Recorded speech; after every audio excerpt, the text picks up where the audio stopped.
देखिए, पहली बात तो ये कि देश को कोई पार्ट टाइम प्रधानमंत्री और पार्ट टाइम गृह मंत्री नहीं चाहिए।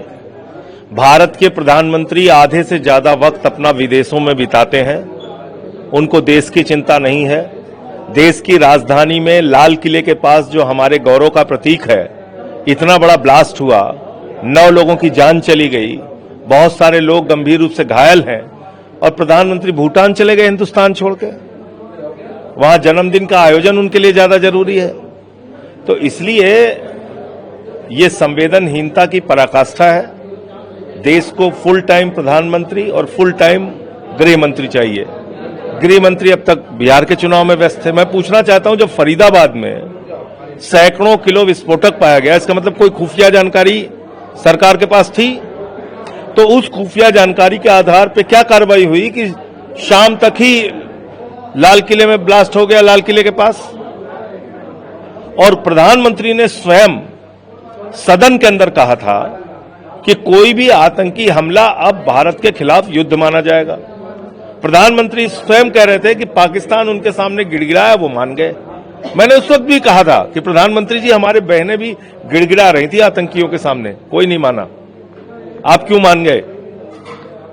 लेकिन प्रधानमंत्री मान गए, सीज फायर कर दिया उन्होंने ट्रंप के दबाव में।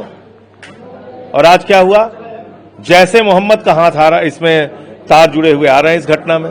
तो जैसे मोहम्मद तो पाकिस्तान का आतंकवादी संगठन है। अब आप क्या करेंगे? देश को आइए और बताइए, सभी विपक्षी पार्टियों को बुलाइए, जैसे पहलगाम के बाद आपने बुलाया था, और बताइए कि आप क्या करने जा रहे हैं। जो आतंकी इसमें शामिल थे उनको मौत के घाट उतारिए। पिछली बार भी आपने कहा था सब कुछ कर देंगे या कर देंगे।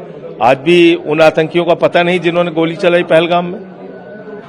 तो ये सारे प्रश्न हैं जो प्रधानमंत्री को उसका जवाब देना चाहिए। मैं प्रभु से हाथ जोड़कर प्रार्थना करता हूं, सर झुका के नमन करता हूं। जो निर्दोष लोग इस घटना में मारे गए हैं, उनकी आत्मा को प्रभु अपने चरणों में स्थान दे, उनकी आत्मा को प्रभु शांति दे, और जो परिवार इसमें आज पीड़ित हैं उनको ये अपार कष्ट सहन करने की शक्ति दे। इलाज को लेकर भी बहुत सारी खबरें आ रही हैं कि ठीक ढंग से न किसी को एम्बुलेंस मिल पा रहा है, न इलाज मिल पा रहा है। तो ये तो